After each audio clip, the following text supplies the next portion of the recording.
At some point, I'll get round to listing some examples of different TAN codes and memory types, and I'll put that on the website with pictures and different types of Cisco memory use. Meanwhile,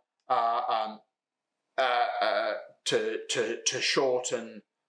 this video, I can tell you that the entire memory range for the whole of the Cisco product range can be put into 6 or 7 categories, going back from the older SDRAM to SODIMMs, DDR, DDR2, DDR3, which is still used in M3 and M4 UCS servers,